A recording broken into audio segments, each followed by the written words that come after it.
A curveball at the San Francisco Giants Pride Night, sparking a debate about free speech. Now, it involved a few players' rainbow-colored hats and a few players who decided to improvise. Last Friday, the team wore the same hats that they've worn for every Pride Night game since 2011. Everyone except for 4 pitchers. Those players added Bible verses next to the Giants logo. The team issued a statement about it Saturday, saying that they support Pride Night and the LGBTQ+ community. They apologized for any pain caused and said that choices by individual players do not reflect the organization as a whole. But as Kevin Coe reports, some fans feel those words are still too little too late.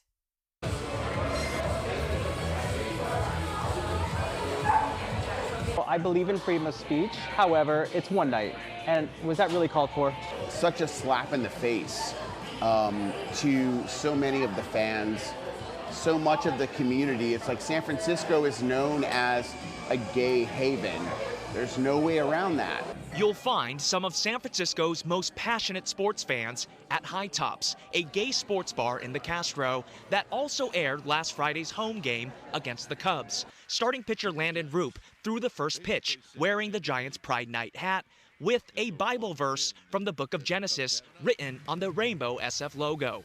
Relievers Ryan Walker and JT Brubaker followed suit, while Sam Henches opted not to wear the Pride Night cap at all. I think one of the Bible verses should have been, thou shalt not give up blown saves. They're not willing to support this part of their fan base. It's really sad. It's disappointing. It's disgusting. Following the game, Roop was asked what he would say to anyone hurt by his decision. First of all, as a believer, I would, push them to read the Bible. I think, God has blessed me in so many ways, and I don't think I'd be here right now if it wasn't for Him. So. Yeah, like I said, there's no hate in it at all. Still, it didn't sit right with Giants fans like Zach Brown, an athlete and the executive director of Pride House San Francisco.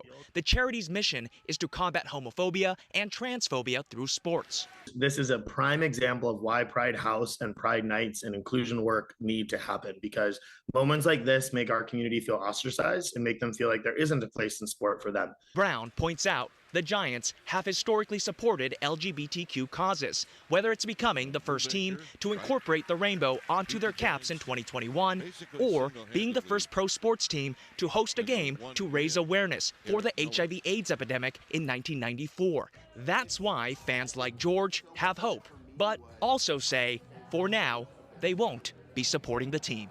There have been amazing times being a Giants fan and being gay within San Francisco and living here for over 20 years.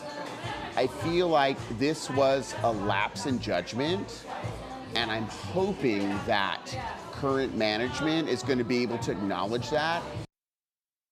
Giants manager Tony Vitello said in a post-game interview that individual team members have the freedom to do what they think is best. He also said that he's impressed by the way the Giants organization embraces the entire community.